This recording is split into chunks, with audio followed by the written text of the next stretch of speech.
It feels good to see Malik Beasley killing it. 7 games for the Wolves, 22 points a game, 42% on 10 threes. Good lord. It's a lot of contested threes. It's a lot of pull-ups. It's a lot of, I don't care if you're in my face right now. This three's going up and it's going in.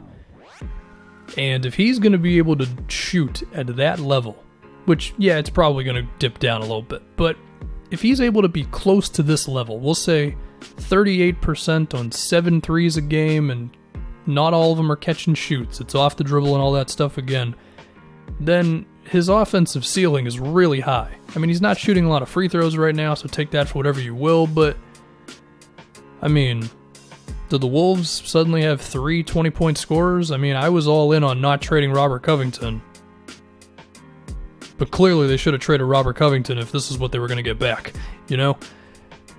And just looking at him doing it, he's so confident. It seems like a guy who, even through all of the missed time on the Nuggets, because he only really got 1 season in which he was able to be himself. It was in 2019. Just coming in here being like, yeah, I should have been playing all along. This is what the Nuggets missed out on. And it actually is to the point now. It's 7 games, not the biggest sample size. I don't care.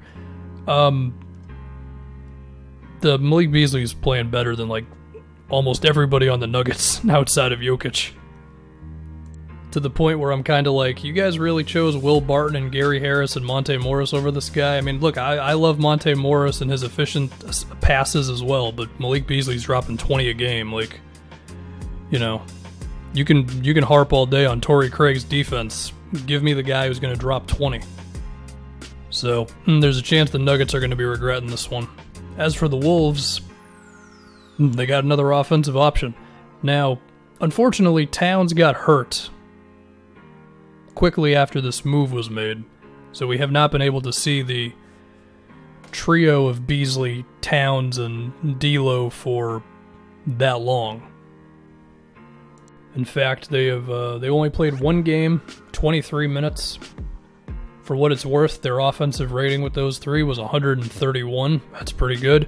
Unfortunately, their defensive rating was 136. So if that's going to be the trend, then the Wolves they're going to have some very high-scoring games with these 3 dudes. I mean, for all the stuff you can say about the Towns D'Lo thing, like a lot of it still comes back to defense. Like if Towns sucks on that side of the floor, then you could put a cap on how good that team can be. But, you know, that's a process and we all know that. But the fact that they turned a guy in Covington who, okay, nice player, but for a team that ended up, you know, being as bad as the Wolves did at the midway point in this season, it was better to get somebody like Beasley, no doubt about it. And suddenly, you look at the shooting of this team with the additions of Beasley, Hernan Gomez. If he keeps it up, he's been up and down throughout his career. And then D'Lo with Towns. This team suddenly has like more of a ceiling on offense. I mean, that was a big problem. They didn't have enough guys who could actually make a shot. And you got D'Lo and Beasley who can both go off the dribble. I mean, they can put, what, I guess 4 shooters out there if Hernan Gomez keeps it going. And potentially 5, although Jake Layman's, you know, his threes actually haven't been that good throughout his career. But still, it's a lot more shooting. You know, now it's not a Kogi and Culver and whoever else around Towns. It's dudes who can actually make a shot. And that is awesome.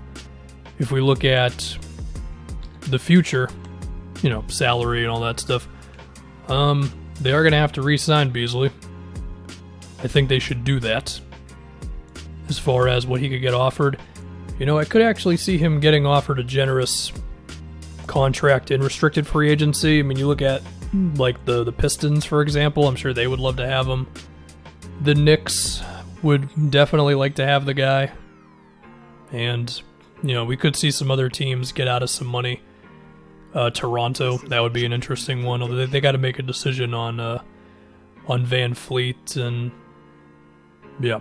But, you know, just thinking about it off the top of my head, maybe something where Beasley is getting $17 million first year and His contract ends with him at like 23 over the span of 3 or 4 years. So maybe like 4 years, 70 or something.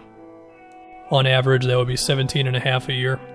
I think the Wolves should match that.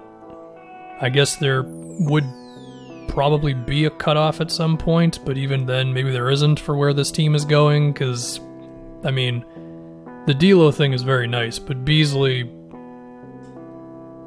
I think, has injected this team with a little extra confidence and a little extra energy that, even after the D'Lo trade, was still not completely there.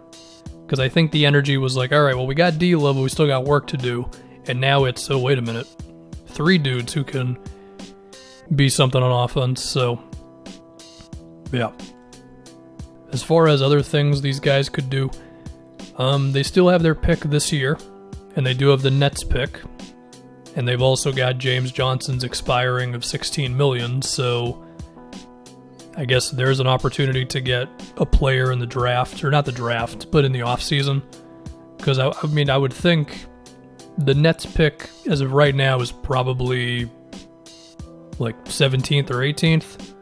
So maybe they could package that with Johnson's contract to get themselves a player.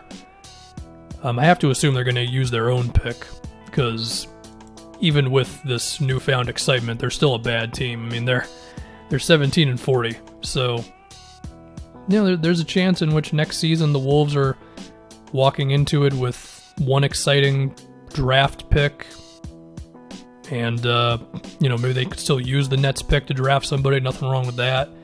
D'Lo, Beasley, Towns. Do I have any questions about what this means for Culver? I don't think so. He's still played a good amount since the trade, and it's probably good for him because now his lack of a shot, which even then he's not been completely terrible in the last couple games, is still, it's not as big of a deal now because there's more shooting around him, obviously. Basketball 101. Or if anything, teams will just triple down and leave him open. I don't know. That's it. Beasley's looking good. The Wolves will hopefully keep him. And yeah.